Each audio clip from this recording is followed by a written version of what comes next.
Bien, esta noche mis amados hermanos vamos a continuar con la serie de mensajes que traemos acerca de la primera carta del apóstol San Juan. Primera carta del apóstol San Juan, en el capítulo 4 donde nos encontramos. Ya hemos compartido 18 estudios anteriores, capítulo 1, capítulo 2, capítulo 3, y ahora estamos en capítulo 4. Hoy sería el estudio número 19, que es el que hemos venido trayendo los jueves. Vamos a ver cuánto nos sale, por lo menos unos 25. Pero llevamos hoy, este sería el número 19, y estamos hablando en el capítulo 4 acerca de lo que es el amor de Dios. O sea, el amor es de Dios. Todo lo que vemos en el capítulo 4, la lectura que hicimos ahora, tiene que ver con que el amor es de Dios. Pero ya hemos visto dos partes. Veamos una primera parte, cómo probar los espíritus, que va del versículo 1 al 6 que leíamos ahora. En segundo lugar, hace 8 días nosotros estábamos mirando el amor unos a otros, es decir, un amor recíproco que podemos ver ahí. En esta parte del amor hoy vamos a hablar acerca de la permanencia en el amor de Dios. La permanencia en el amor de Dios, es decir, el amor es de Dios porque Dios es amor, pero a Dios le plació amar de una manera general, o como los teólogos llaman, de una gracia común a todo el mundo. Y el amor de Dios para todo el mundo es tal que Él hace salir su sol sobre buenos y malos, que Él hace llover sobre justos, sobre injustos. Entonces, en ese sentido, Dios tiene un amor hacia este mundo. Pero en un segundo sentido hay un amor muy especial, que es el amor de Dios para su pueblo, que es el amor de Dios para sus hijos, que es el amor de Dios para su iglesia, es decir, para los creyentes, para aquellos que han sido regenerados, para aquellos que han nacido de nuevo. Entonces hay un amor muy especial, y el tema de hoy es la permanencia en el amor de Dios. Quiero decirle algo, mi amado hermano, porque eso es lo que vamos a tratar de llevar. Que el amor que Dios nos ha dado a nosotros, y como hemos visto, se debe manifestar en nosotros hacia Dios y hacia los hermanos y aún hacia este mundo. Ese amor que Dios nos ha dado debe manifestarse. Pero hoy vamos a hablar de la permanencia en el amor de Dios, versículos 13 al 16. Es decir, que Dios nos ha amado a nosotros de tal manera que nosotros podemos permanecer en ese amor o preservar en el amor de Dios hasta el día del fin, hasta el día que Él venga. O sea, no hay tal que una persona haya sido amada por Dios y abandone o entre en apostasía. Nosotros entendemos claramente que cuando una persona apostata, entra en apostasía, es decir, abandona la fe para nunca regresar, eso quiere decir que ella nunca recibió el amor especial de Dios en Jesucristo. Estuvo en una iglesia, recibió el amor de los hermanos, pero nunca recibió el amor de Dios, porque si hubiera recibido el amor de Dios, una característica que es lo que vamos a ver ahora, permanece en Dios y Dios va a permanecer en esa persona. Ahora, ¿por qué yo voy a perseverar hasta el fin? Y es la garantía que tengo. ¿Por qué tú, mi amado hermano, puedes perseverar hasta el fin? Y es la garantía que tú tienes. Porque Dios te ha dado el amor, y porque Dios hace que ese amor se preserve en ti.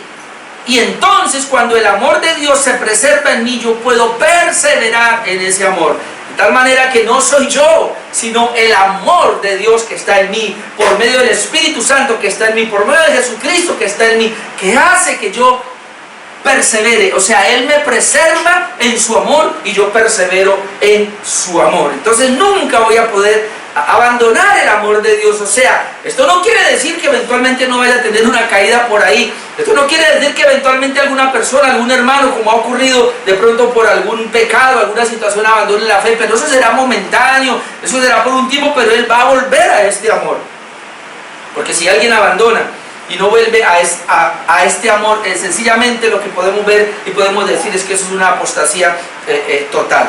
Bien. La permanencia en el amor de Dios, y voy a leer otra vez estos versículos para que los podamos ver ahora, versículo 13 al 16, ubica ahí, primera de Juan capítulo 4, versículo 13, en esto conocemos, y vamos a tener cuidado con la palabra permanecer, en esto conocemos que permanecemos en Él y Él en nosotros, en que nos ha dado su Espíritu. Y nosotros hemos visto y testificamos que el Padre ha enviado al Hijo, el Salvador del mundo. Todo aquel que confiesa que Jesús es el Hijo de Dios, Dios permanece en Él y Él en Dios. y nosotros hemos conocido y creído el amor que Dios tiene para con nosotros. Dios es amor, y el que permanece en amor permanece en Dios y Dios en él. En esta lectura que hicimos de estos versos podemos ver que aparece 3 veces la expresión permanecer en Dios y Dios permanece en nosotros. Eso es lo que vamos a tratar de ver. Por eso mi tema en esta hora de la permanencia en el amor de Dios tiene 3 puntos. Le vamos con el primer punto, y es lo que dice el versículo 13: permanecemos en Él y Él en nosotros. Eso es lo que dice el texto claramente, versículo 13. En esto conocemos que permanecemos en Él y Él en nosotros. O sea, el texto lo que nos está diciendo es que los hijos de Dios, una característica de los hijos de Dios, que verdaderamente son salvos, es que ellos permanecen en Dios, pero algo más, y Dios permanece en ellos. Es decir, algo recíproco. No es que yo permanezco en Dios. Muchos dicen, no, yo permanezco en Dios, tal vez porque hacen cosas y todo eso. La pregunta es, ¿y Dios? Otros pueden decir, no, aunque yo no permanezca en Dios, ya tengo la garantía, porque Dios permanece en mí. El asunto, hermano, es que esto no es posible. O sea, no es que yo permanezco en Dios, y no importa cómo si Dios no permanece en mí, lo importante es que yo permanezca en Dios. Eso no es. O como alguien puede decir, no, así yo no permanezca en Dios, y ahora vamos a ver qué implica eso.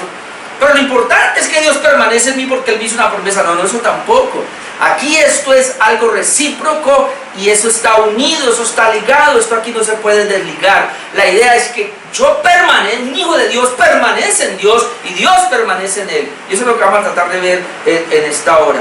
Entonces, la clave aquí es saber que Dios nos ha dado su Espíritu para saber que permanecemos en Él. Porque mire el versículo 13. En esto conocemos. Otra vez el apóstol Juan habla en esto, o sea, ¿en qué? En lo que voy a decirles. En eso es que yo lo puedo saber, en eso es que yo lo puedo conocer, o en esto es que yo puedo estar persuadido. Que mucha gente dice, pero ¿será que se puede estar seguro de la salvación? ¿Será que podemos decir que podemos estar seguros de la salvación? Claro que sí, porque la Biblia nos da evidencia de que un creyente sí puede tener la seguridad de su salvación. ¿Cómo? Juan nos dice, en esto conocemos que permanecemos en Él y Él en nosotros. Oh, hermano, otra vez por favor, subraya esas palabras. En esto conocemos que permanecemos en Dios y Dios permanece en nosotros. ¿Ve que eso va junto? ¿Ve que eso va ligado? Eso no se puede desligar. ¿Cómo? En que nos ha dado su Espíritu. En que nos ha dado de su Espíritu. Oh, amado hermano, la salvación fue diseñada por Dios en un pacto de redención, el pacto eterno de redención, como llamamos en teología. Y es un pacto que se hizo en la eternidad pasada. Es un pacto, como dice el pastor Sergio Ruiz, intratrinitario. Es decir, es un pacto en 3 personas. Fue un pacto hecho por el Padre, por el Hijo y por el Espíritu Santo. Entonces la salvación también se da en las 3 personas. Aquí habíamos hablado la vez pasada, porque mucha gente cree que el Padre obró en un lugar, después obró Jesucristo, y que ahora está obrando el Espíritu Santo. Hay que tener cuidado con eso, porque estas 3 personas de la bendita deidad trabajan juntas. Ellas planearon la redención, y aunque cada una tuvo su participación, es decir, al Padre se le atribuye que fue el autor del plan, el que planeó la redención y todo, y quien envió al Hijo y quien luego envió al Espíritu Santo, pero al Hijo se le atribuye que Él fue quien vino, se encarnó, tomó forma humana y en la cruz murió por nuestros pecados. Es decir, el Padre planea la salvación, Jesucristo viene y ejecuta el plan salvífico en la cruz al morir por nosotros. Pero faltaba otra parte, y es que ahora el Espíritu Santo aplica esa salvación a nosotros. Sin la aplicación del Espíritu Santo a nuestras vidas, de esa obra de Cristo en la cruz del Calvario, no hay efectividad. O sea, Dios planea la salvación, Jesucristo en la cruz ejecuta el plan salvífico, pero hasta ahí no somos salvos. La salvación requiere ahora de la intervención del Espíritu Santo, que aplica esa salvación a los creyentes, y cuando Él aplica la salvación a los creyentes, entonces ahora somos salvos. Y entonces por eso aquí dice, y gracias a eso, porque el Espíritu Santo nos regenera, nos da una nueva vida, una nueva criatura, una nueva creación, y el Espíritu Santo viene a habitar en nosotros, y gracias a la habitación del Espíritu Santo en nosotros, es que podemos ahora permanecer en Dios y Dios en nosotros. Es decir, nosotros no podemos Y ese es el gran error de la Iglesia Católica tradicional, ese es el gran error de las demás religiones del mundo, que no entienden eso porque no tienen la Biblia o no la leen claramente. Y es que nosotros necesitamos comprender que la salvación es así. El Padre me amó, Jesucristo me amó, el Padre me amó al planear el plan de redención, al enviar a su Hijo amado. Jesucristo me amó al venir y entregarse por mí, morir en una cruz, vivir una vida justa, imputarme en su justicia, como lo veíamos ahora en el canto, y que el Espíritu Santo cogió toda la obra de Cristo y la aplicó a nuestras vidas y nos dio una vida nueva, y el Espíritu Santo vino a morar con nosotros. Eso es lo que implica acá. Y gracias a que tenemos el Espíritu Santo en nosotros, escúcheme bien, es que yo puedo permanecer en Dios, y gracias a que el Espíritu Santo está en mi vida, es que Dios permanece en mí. Muy importante que entendamos eso. O sea, la salvación no, yo hice una oración de fe y pare de contar. No es que yo voy a una iglesia, no es que yo pertenezco a tal grupo, no es, eso no es. La salvación implica permanencia de Dios en mí.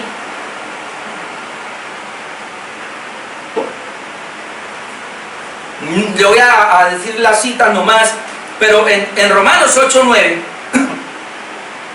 dice que si alguno no tiene el Espíritu de Cristo, no es de él, que está anotando, Romanos 8:9. Esto es tan impresionante que la Biblia dice que si alguno no tiene el Espíritu de Cristo, no es de él. O sea, como dice aquí, el versículo 13, en esto conocemos que permanecemos en él y él en nosotros, en que nos ha dado de su Espíritu. Dios nos dio de su Espíritu, y el que no tiene el Espíritu de Cristo en él no es, porque el Espíritu de Cristo, el Espíritu de Jesucristo, el Espíritu Santo, el Espíritu, se refiere a la misma persona, que es el Espíritu Santo. En 1 Corintios 12:3, que quiero que ustedes después lo busquen también, Pablo dice, nadie puede decirle a Jesucristo anatema, o decirle a Jesucristo maldito, si tiene el Espíritu Santo. Nadie puede. Y nadie puede llamarle tampoco a él Señor si él no tiene el Espíritu Santo. Es decir, cuando el Espíritu Santo está en una persona, jamás le podrá decir maldito a Jesucristo. Cuando el Espíritu Santo está en una persona, es que solamente a través del Espíritu Santo se le puede llamar a Jesucristo Señor. Nadie puede llamar a Jesús Señor, y en este caso para salvación y para un sometimiento a Él, si no tiene el Espíritu Santo. Entonces por eso en aquel día muchos me dirán, Señor, Señor, en tu nombre echamos fuera demonios, en tu nombre profetizamos. Pero el Señor les va a decir, no los conozco. ¿Por qué no los conozco? Porque aunque me decían Señor y tenían el nombre de Cristo en sus labios, no tenían al Espíritu Santo en sus vidas. Es decir, no han sido regenerados. Oh, amado hermano, usted lo tiene claro, pero si hay amigos que nos están escuchando, usted es un religioso, va a una iglesia, no importa, hermano, lo que usted conoce, no importa, amigo, lo que usted haya conocido, si el Espíritu Santo no está en su vida, usted no es de Dios. Y así confiese que Jesucristo es el Señor, eso vale nada, porque no es la confesión, es el Espíritu Santo que está dentro que le lleva a hacer la confesión. Eso es lo que indicaría. Ahora nosotros sabemos en Efesios 1:13, ahí sí quiero que vayamos un momentico, porque nos habla claramente, en Efesios 1:13, nos habla claramente de cómo el Espíritu Santo vino a habitar en nosotros. Efesios 1:13, 14, dice Efesios 1:13, en Él también vosotros, habiendo oído la palabra de verdad. ¿Cómo hizo el Espíritu Santo para venir a nosotros, para ser hijos de Dios y poder permanecer en Él? Bueno, primero, la palabra de verdad. Y me llama la atención que dice habiendo oído la palabra de verdad, y es que en ese tiempo y ahora también hay que decir la palabra de verdad, porque hay mucha palabra de mentira. Hay un evangelio torcido, dañado por ahí, regenerado, que no salva a nadie. Entonces el evangelio de verdad, y habiendo vosotros también habiendo oído la palabra de verdad, que es el evangelio de vuestra salvación, o el evangelio que te salva. Hay un evangelio por ahí que no salva, el evangelio de la prosperidad, el evangelio de la confesión positiva, no sirve para nada, no salva. Es el evangelio de vuestra salvación, y habiendo creído en Él, note, habiendo recibido la palabra, habiendo recibido el evangelio, y luego habiendo creído en Él, ¿qué pasó? Fuisteis sellados con el Espíritu Santo de la promesa. Recuerda que el Espíritu se ha prometido en Joel y en otros textos del Antiguo Testamento, y se cumplió la venida del Espíritu Santo en Hechos capítulo 2, pero de en adelante se cumplió. Cada vez que una persona cree, el Espíritu Santo viene a esa persona para llenarla. Y entonces dice, fuisteis sellados con el Espíritu Santo de la promesa, que es la zarra de nuestra herencia hasta la redención de la posesión adquirida para la alabanza de su gloria. Y aprovecho aquí un paréntesis para decir, hoy que están hablando mucho por ahí de la marca de la bestia, de que nos van a poner esa inyección contra el COVID-19 y que ahí viene un chip y que nos van a marcar, o que se ha hablado siempre de la marca de la bestia. Quiero aprovechar este punto para decirle que la marca de la bestia es espiritual. Cuando habla del 666 es una marca espiritual muy parecida a la marca del Espíritu Santo, es decir, Dios con su Espíritu ha sellado a los suyos y tenemos la marca. En el caso mío, mi familia, la iglesia tiene la marca del Espíritu Santo, por lo tanto somos propiedad de Dios hasta que Él venga por nosotros. ¿Cuál es la marca de 666? Y ese chip que la gente habla por ahí, ¿no? Usted le pueden poner un chip, a usted le pueden poner... Es más, yo me voy a dejar que me pongan el chip, no hay ningún problema. Que me lo pongan, que me marquen. Es que yo ya estoy marcado con el Espíritu Santo. Pero esa no es la marca del diablo. ¿Sabe cuál es la marca del diablo? Todos los incrédulos, todos los impíos, todas las personas que no pertenecen a Dios, ellos ya están marcados con el diablo. Esa es la marca de la bestia, esa es la marca del diablo. Los impíos, los que no son creyentes, esos están marcados con la marca del 666, que es una marca de hombre que nunca pudieron llegar a la perfección, se quedaron como humanos, nunca llegaron a la perfección. Nosotros llegamos a la perfección en Cristo Jesús porque Él es el perfecto. Y así como fuimos marcados con el Espíritu Santo, los impíos son marcados con la bestia, con el sello de la bestia, con el diablo, o sea, se van a ir con el diablo, con Satanás. Entonces es muy importante. Aquí no habla si hay un creyente por ahí, ay, no se deje marcar porque me pone el 666. No, usted está equivocado, a eso no se refiere. Ya soy sellado con el Espíritu Santo, ya no me pueden marcar. Y si me ponen un chip, eso no tiene nada que ver con lo que dice Apocalipsis de la marca de la bestia, porque entonces querría decir entonces que esto es una mentira, porque aquí dice que fuimos sellados con el Espíritu Santo, ¿hasta dónde? Hasta la redención de la posesión adquirida, es decir, hasta que se complete la salvación plena. Es lo que hemos aprendido aquí en los estudios que hemos dado. Nosotros hemos sido seremos salvos en 4 fases. Ya hemos sido salvos en 3 fases. La primera fase se dio en el plan eterno de redención, porque el Señor nos escogió antes de la fundación del mundo y porque el Cordero de Dios murió en la cruz por mí antes de la fundación del mundo. La segunda fase se dio cuando Jesucristo hace 2000 años en la cruz del Calvario estaba muriendo por mí, estaba muriendo por la iglesia, estaba muriendo por los creyentes. Ahí se dio la segunda fase. La tercera fase se dio cuando Dios por su gracia nos permitió conocer el Evangelio y creímos en Él. Esa es la tercera fase y ahí estamos en ella. Pero nos falta una cuarta fase, que es la glorificación. Cuando lleguemos a la cuarta fase de la glorificación tendremos la salvación plena. Así que el sello del Espíritu Santo en nosotros nos va a permitir llegar a la cuarta fase y tener la salvación plena. Nadie se va a perder, el Hijo de Dios no se puede perder entonces. Y Romanos 5:5, después de ver que el Espíritu Santo está en nosotros y para permanecer en Dios, mire lo que nos dice Romanos 5:5. En Romanos 5:5 leemos lo siguiente: y la esperanza no avergüenza, porque el amor de Dios ha sido derramado en nuestros corazones. ¿Por quién? Por el Espíritu Santo que nos fue dado. El amor de Dios, note, pasado, ha sido derramado, pasado, cuando creemos, ha sido derramado en nuestros corazones. ¿Por quién? Por el Espíritu Santo que nos fue dado. O sea, en la regeneración Dios nos dio el Espíritu Santo, y gracias a ese Espíritu Santo que nos selló, que ahora somos propiedad de Dios, que ahora somos hijos de Dios, ahí vino el amor. Por eso podemos permanecer en el amor, como es el tema, la permanencia en el amor de Dios. Entonces el primer punto es, yo puedo permanecer en el amor de Dios, como dice aquí el versículo 13, primera de Juan 4:13.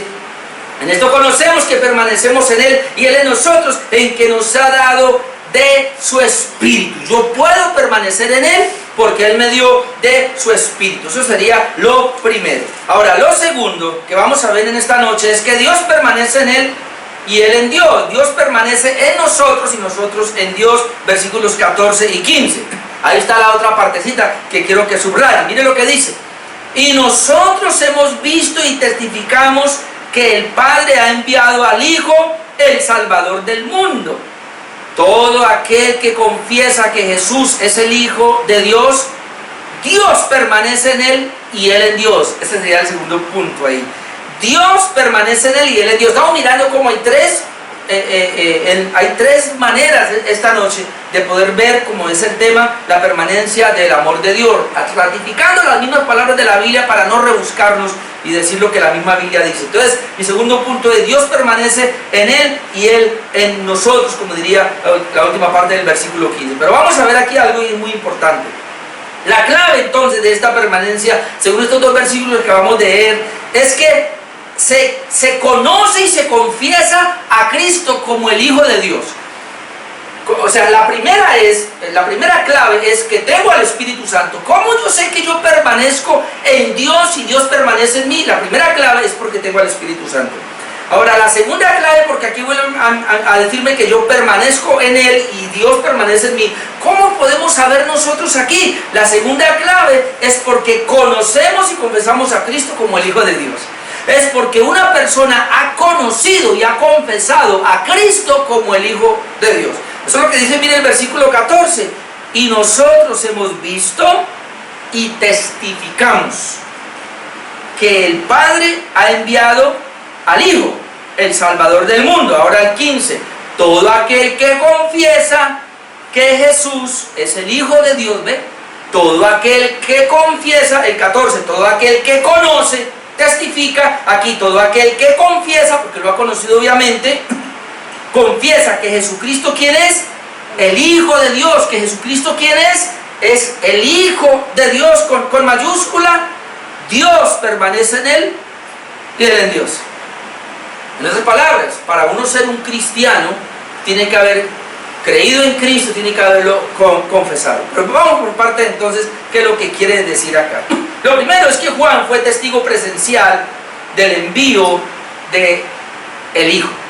Juan fue testigo presencial del envío del Hijo. El versículo 14, y nosotros hemos visto, y nosotros, Juan está ahí hablando, nosotros hemos visto, obviamente él y los apóstoles, hemos visto y por eso testificamos que el Padre ha enviado al Hijo. O sea, Juan, el apóstol Juan, tuvo un contacto presencial, directo con Jesucristo. Lo vio y se dio cuenta, Él es el Hijo de Dios. Hayamos visto eso en Juan 1.1, vamos a Primera de Juan 1.1, volvamos ahí unas hojitas atrás, ahí en la Biblia, dice, lo que era desde el principio, lo que hemos oído, lo que hemos visto con nuestros ojos, lo que hemos contemplado y palparon nuestras manos tocante al verbo de vida. Entonces Juan está diciendo acá, mirá, nosotros lo vimos, lo que era desde el principio, en este caso Jesucristo, el Mesías, el Cristo eterno, el Dios, la segunda persona de la deidad, que es Jesucristo, lo que hemos visto desde el principio, lo que hemos oído, lo que hemos visto con nuestros ojos, lo que hemos contemplado y palpado en nuestras manos tocante al verbo de vida, ese verbo de vida de Jesucristo. Es decir, Juan está diciendo, mire, nosotros lo vimos a Él palpable. Nosotros vimos a Jesucristo. Entonces Él está hablando de esta parte de que Él fue un testigo ocular. Le voy a dar una cita porque es que el tiempo se me escapa. Pero Mateo 3, 16 al 17, dice ahí, Mateo 3, del 16 al 17, habla del bautismo de Jesucristo. Cuando Juan bautizó a Jesucristo, dice que el cielo se abrió y descendió del cielo el Espíritu Santo, note esto, en forma corporal como paloma, y inmediatamente se oyó una voz del cielo que decía del Padre, este es mi Hijo, porque sabemos que la voz era del Padre, porque Él dijo, este es mi Hijo amado en quien tengo complacencia. Entonces ahí podemos tener una manifestación de la bendita Trinidad, de la bendita deidad de Dios en las tres personas. El Hijo, que es el Mesías, el Hijo de Dios con mayúsculas. Yo lo había dicho aquí, que Dios tiene un Hijo, el unigénito, lo llama hace 8 días, el Hijo de Dios con mayúscula, que se refiere a la segunda persona de la Trinidad, o sea, Jesucristo, el mismo Dios eterno, Él es el Hijo. Y habíamos dicho hijos de Dios con minúscula, que somos nosotros, los que hemos sido adoptados por la obra de Jesucristo en la cruz por nosotros. Esos seríamos los hijos con minúscula, pero aquí se refiere al Hijo de Dios. El Espíritu Santo viene sobre Él y el Padre abre y Él dice, Él es mi Hijo amado en que tengo complacencia. Entonces ahí estaba Juan al lado, ahí estaba Pedro, ahí estaban los apóstoles y ellos estaban mirando y dijeron, mire, eso no se puede borrar de nosotros. El Padre testificó de que Él es el Hijo y nosotros lo vimos, está diciendo, verso 14, nosotros hemos visto y testificamos que el Padre ha enviado al Hijo. Eso está muy claro. Entonces el Hijo de Dios es el Mesías. Y ahora dice acá, el Salvador del mundo. y no nos vamos a complicar acá mucho con esta expresión, el Salvador del mundo, porque mundo no se refiere a todas las personas. Una interpretación inicial acá, y hay que entenderlo en el lenguaje de estas personas de la iglesia primitiva, es que recuerde que los judíos eran muy exclusivistas y Dios había escogido a Israel, de todas las naciones había escogido a Israel como su pueblo. De hecho, Dios llegó a decir en una oportunidad que Israel era como la niña de sus ojos. Entonces Israel era el pueblo escogido de Dios. Pero recuerde que Dios desde Génesis 1:28 había dicho que ya, que dice, multipliquen la tierra, juzguen la tierra. A Abraham le da la promesa a Abraham, y que le dice a Abraham: de tu simiente, en tu simiente serán benditas, ¿qué? No solo Israel, sino todas las naciones de la tierra. Ahora, cuando viene Jesucristo a morir en una cruz y Él resucita y le da la comisión a los discípulos, ¿qué les dice? Ir por todo el mundo y predicar el evangelio. ¿A quién? A todas las naciones. Es decir, con la venida de Jesucristo, o con el nuevo pacto, o con el pacto de gracia que ahora en el cual nosotros ahora estamos, la salvación se extendió, se salió de Israel y se extendió a todas las naciones.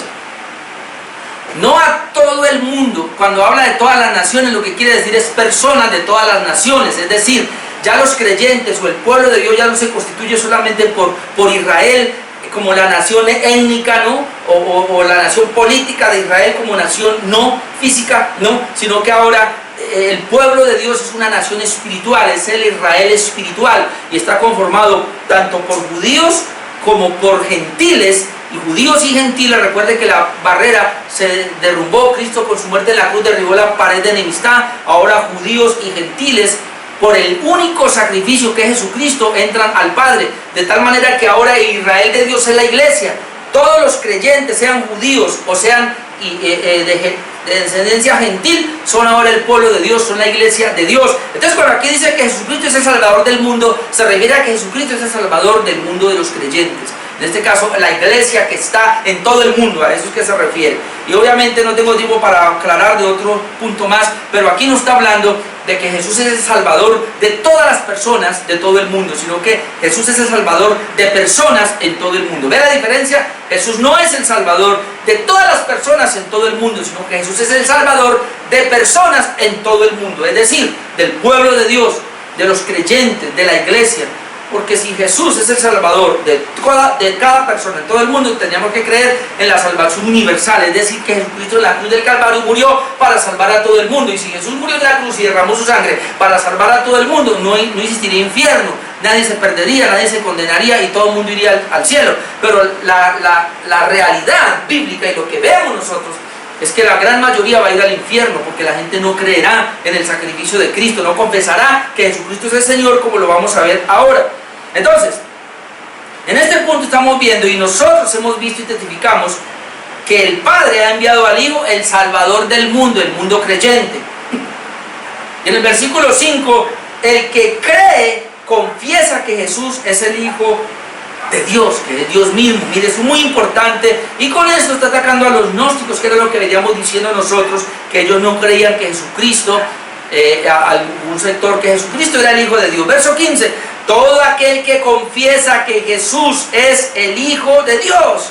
Hay que confesar, hay que declarar, aunque la palabra confesar lleva implícitamente obediencia, implícitamente lleva un sometimiento a esa persona.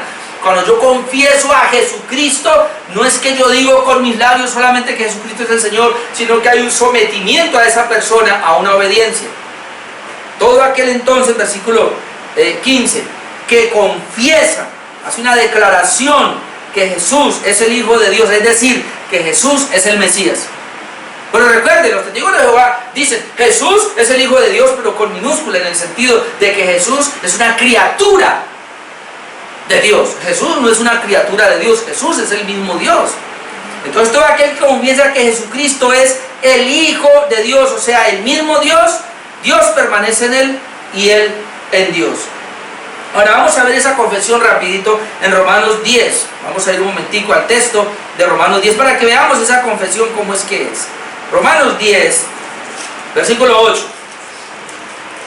Romanos 10, todo aquel que confiesa que Jesucristo es el Señor. Romanos 10, 8, vamos a ver la confesión.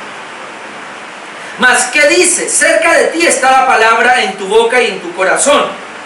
Y esta es la palabra de fe que predicamos. Dice Pablo, ¿cuál es la palabra de fe que predicamos? La palabra de fe que predicamos es la palabra que está en la boca, pero también en el corazón. El problema es que hoy día hay muchas personas que dicen ser creyentes, pero tienen solamente la palabra en su boca. No la tienen en su corazón. Verso 9, si confesares con tu boca, hay que hacerlo, que Jesús es el Señor, pero luego dice, y creyeres en tu corazón que Dios le levantó de los muertos, serás salvo. ¿Quiere saber usted cómo puede ser salvo? Ahí está. Debe creer con el corazón. Después de que usted cree con el corazón, es decir, acepta la realidad de que Jesucristo es el Hijo de Dios, que vino a morir en una cruz para salvarlo a usted, miserable pecador, lleno de una condenación que lo único que le merece es el infierno. Después de que usted cree que Jesús vino a morir por usted, miserable pecador, entonces usted lo cree con su corazón, es decir, hay una aceptación total de que así es, hay una entrega total. Entonces dice, versículo 9, porque con el corazón se cree. Versículo 9. Porque si confesares con tu boca que Jesús es el Señor y creyeres en tu corazón que Dios le levantó de los muertos, serás salvo. No te hasta dónde hay que llegar. La fe es creer no solamente en la muerte de Jesús en una cruz, sino en la resurrección al tercer día de la tumba. Y creyeres que Dios le levantó de los muertos, serás salvo. Y ahora aclara cómo es que es el versículo 10. Porque con el corazón se cree para justicia, pero con la boca se confiesa para salvación, pues la Escritura dice, todo aquel que le creyere no será avergonzado. El problema que tenemos hoy día con el confesionismo, es decir, con todas aquellas iglesias que lo único que les interesa es que las personas que llegan a sus iglesias hagan una confesión de fe, hagan una oración de fe. Hay un problema muy serio ahí. ¿Por qué? Porque el texto claramente dice, porque con el corazón se cree para justicia. Con el corazón se cree para justicia. Es decir, la persona, un creyente, primero ha creído que es un pecador. Primero ha creído que su pecado le impide acercarse a Dios. Primero ha creído que su pecado lo lleva al infierno. Y entonces él ahora, ¿qué tiene que creer? Que hay alguien, en este caso Jesucristo, que murió por él. Y que no solamente murió por él para pagar la deuda de sus pecados, sino que ahora Jesucristo vivió una vida justa, es decir, Jesucristo guardó la ley, guardó los 10 mandamientos perfectamente para podernos imputar eso o transferir eso a nosotros, de donde yo aparezca delante de Dios. Y esto es por la fe. Yo aparezco delante de Dios con una deuda cancelada. Jesucristo murió por mí en la cruz y canceló mi deuda. Ya, estoy a paz con Dios, pero no tengo justicia. Entonces, para poder tener justicia, necesito ahora la imputación de la justicia de Jesús a mí. Por eso dice Romanos 4:25, que Él ha resucitado para mi justificación. Note que esto no es sencillo. Cuando yo puedo creer en el Evangelio, ese es el Evangelio, y para creer esto me tienen que hacer una muy buena presentación del Evangelio. Tienen que llevarme a que yo entienda que yo estoy totalmente perdido. El hombre está perdido y se le predica la ley para que él comprenda que la ley lo condena, y en la ley él se va a ver totalmente perdido, que nunca agradó a Dios. Pero luego se le presenta el Evangelio de tal manera, pero Cristo murió por usted. Y cuando esta persona acepta esto, lo cree con su corazón, tiene los 3 elementos de la fe verdadera. Tiene un conocimiento del Evangelio. Por eso, hermano, una decisión de fe de un domingo, de un mensaje de 5 minutos, de un mensaje de 1 hora, eso no es suficiente. El Evangelio debe estar predicado, y cuando el Evangelio es predicado, la persona, número 1, tiene que tener un conocimiento del Evangelio. Una vez tiene el conocimiento del Evangelio, tiene que tener el segundo ingrediente, que es una aceptación, es decir, aprobar, estar de acuerdo que eso es verdad, no tener duda para nada. Y en tercer lugar, rendimiento, rendirse, es decir, entregarse a esa fe, entregarse a esa vida. Esto es lo que llama una entrega, la fe verdadera tiene esos 3 ingredientes: conocimiento, aceptación y entrega total. Cuando una persona hace eso, ha creído. Entonces por eso dice aquí, versículo 10, porque con el corazón se cree para justicia, hasta que una persona no comprenda que ella era pecadora, pero que ahora Cristo, cuando murió en la cruz, lo justificó, lo declaró libre de pecado.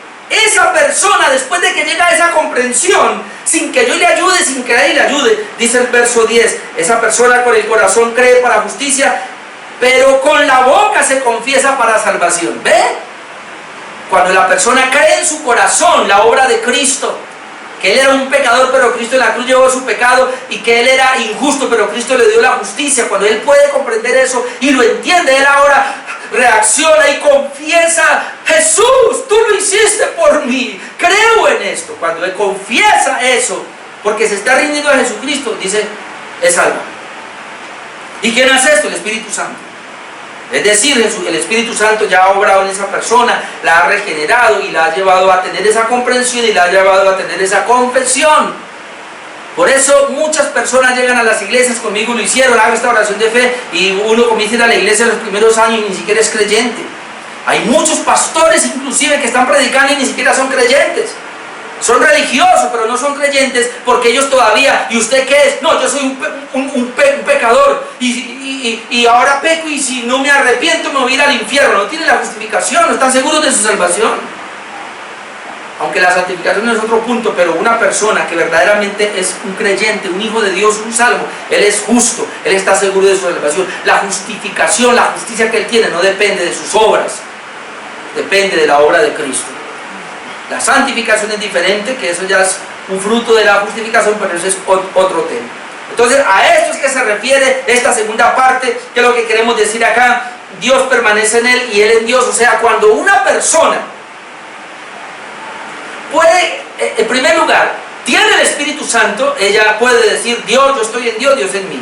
Cuando una persona ha creído verdaderamente de esta manera, que Jesucristo es el Hijo de Dios y que él vino a morir por mí, entonces ella ha confesado, ella ha creído, ha conocido, ha confesado, ha creído en Jesucristo. Entonces eso le da la garantía de que ella está en Dios y Dios está en él.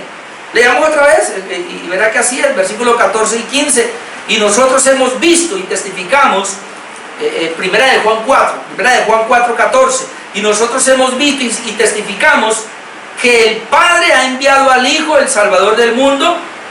Todo aquel que confiesa, ha confesado, aunque aquí la palabra confiesa es continua.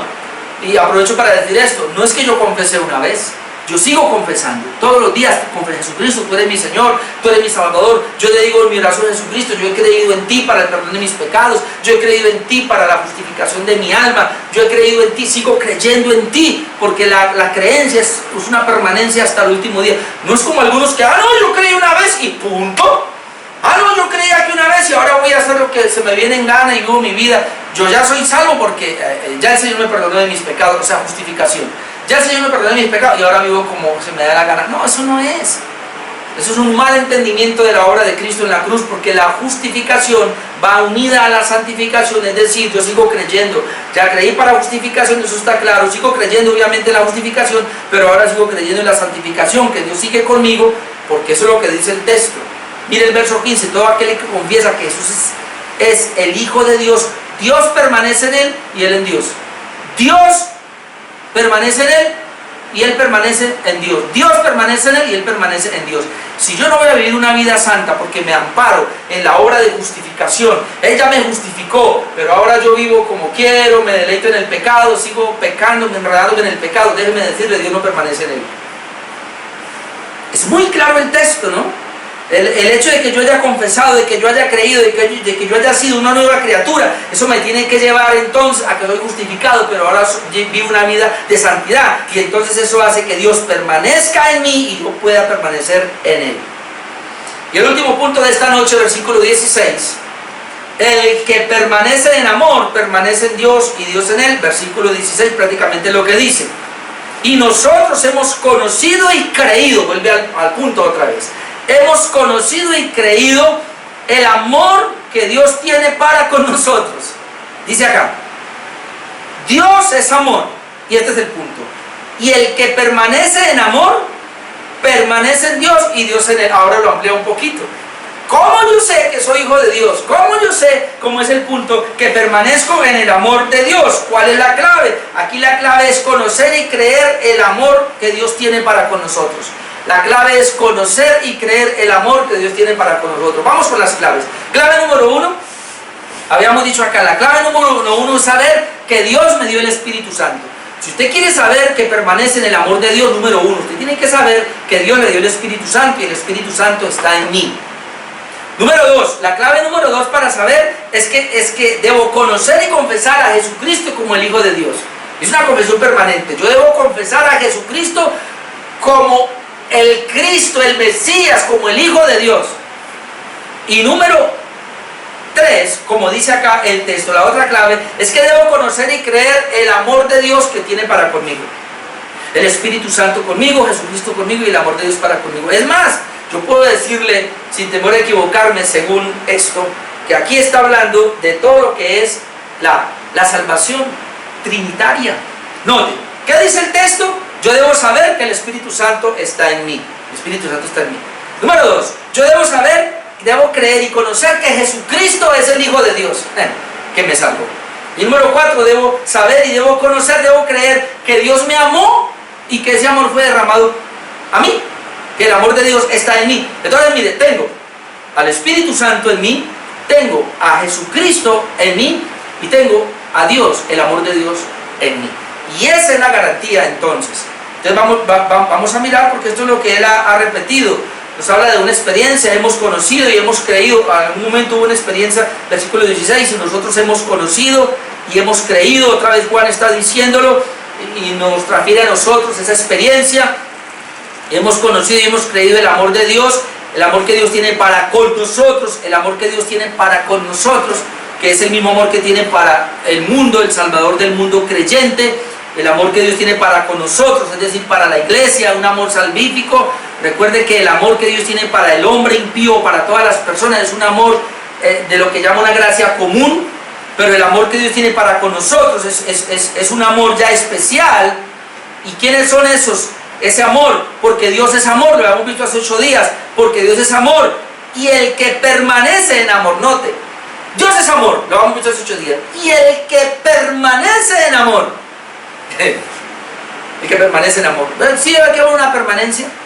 Dios es amor, pero el que permanece en amor, una permanencia en el amor hacia Dios, y una permanencia en amor hacia mis hermanos, y una permanencia en amor hacia este mundo impío para que se arrepientan. Entonces, el que permanece en amor, permanece en Dios y Dios en él. El que permanece en amor, permanece en Dios y Dios en él. Como lo digo en el capítulo 3, versículo 24, brevemente, capítulo 3, versículo 24, dice, y el que guarda sus mandamientos, permanece en Dios y Dios en él. En esto sabemos que él permanece en nosotros por el Espíritu que nos ha dado. Y el que guarda sus mandamientos, permanece en Dios y Dios en él. ¿Cómo yo voy a permanecer en Dios y Dios en él? ¿Cómo el amor de Dios permanece en mí y yo en el amor de Dios? ¿Cómo el Espíritu Santo permanece en Dios? Aquí ya vamos cerrando, hermanos, por la obediencia a los mandamientos.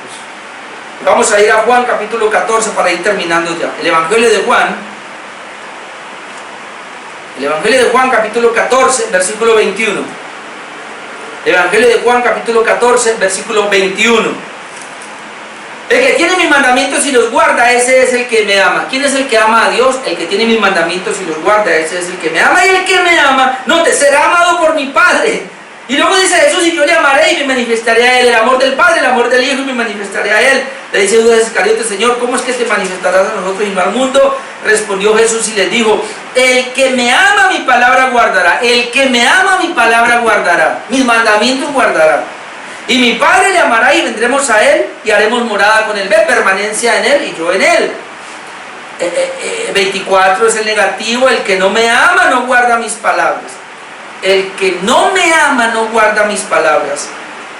Y la palabra que habéis oído no es mía, sino del Padre que me envió. Entonces, ¿cómo yo puedo decir que amo a Dios? ¿Yo cómo puedo decir que permanezco en el amor de Dios? Porque soy obediente a su palabra, porque soy obediente a sus mandamientos. Entonces ya vimos 3 cosas esta noche, y esto lo podemos unir con Juan 15:5 para ir terminando, después usted lo busca, pero dice, permaneced en mí y yo en vosotros, como la vid y el pámpano, dice Cristo, permaneced en mí y yo en vosotros. Es una permanencia recíproca. Dice, así como el pámpano no puede dar frutos si no permanece en la vida, así tampoco vosotros podéis dar frutos si no permanecéis en mí.